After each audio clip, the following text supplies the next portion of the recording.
pirate's life for me.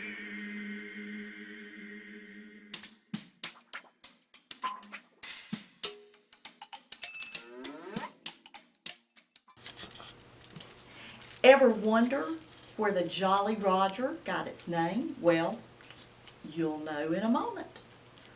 From Roger the Jolly Pirate.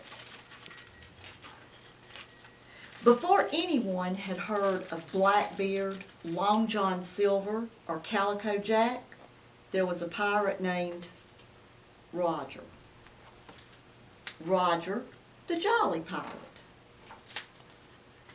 Roger was a lousy pirate. He couldn't tell the starboard from the larboard, the windward from the leeward, or the mizzen from the main.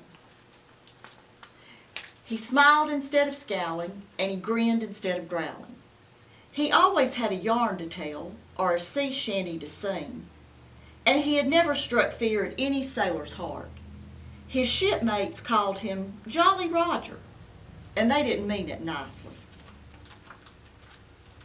When there was serious pirating to be done, the other pirates never wanted Jolly Roger around. If they planned to board an enemy vessel, make a prisoner walk the plank, or bury stolen treasure, they sent Jolly Roger down to the ship's hold. And this didn't make Roger feel jolly at all. The pirates on Jolly Roger's ship were the terror of the high seas. Merchant ships fled at the sight of them. Sailors surrendered without a fight. There was only one enemy worthy of their scowls, and he was known as the Admiral. The Admiral had vowed to bring every pirate to justice, and at last the day came when he and his sailors attacked Roger's ship. Jolly Roger, of course, was sent below. Up above, the battle began. Below, Jolly Roger sat wishing he could think of something, anything, that would make the other pirates like him. And then he had a wonderful idea. Guess what? He would bake a cake. In the hold, Jolly Roger spotted something that looked like a big iron pot. He happily dumped everything he could find into the pot and gave it a good stir. On deck, the cannons boomed and blazed. The pirates bravely fought the Admiral's men from port to starboard, from stem to stern, but the pirates were outnumbered. As the pirate captain watched the Admiral stride across the deck with his sword held high, he could see that all was lost. So he prepared to surrender.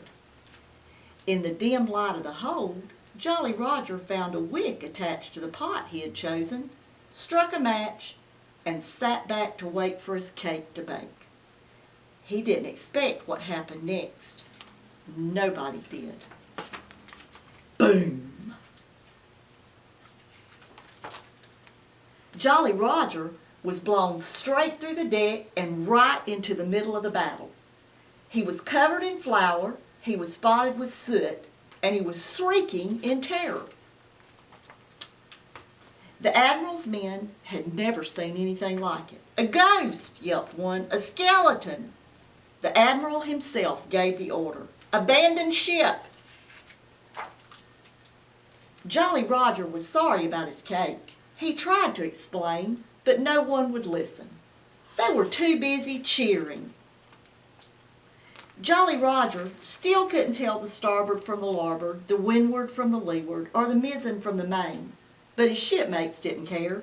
In fact, they made a special flag in his honor. Soon, other pirates began flying the flag. It struck fear in the hearts of sailors across the 7 seas. They called it the Jolly Roger.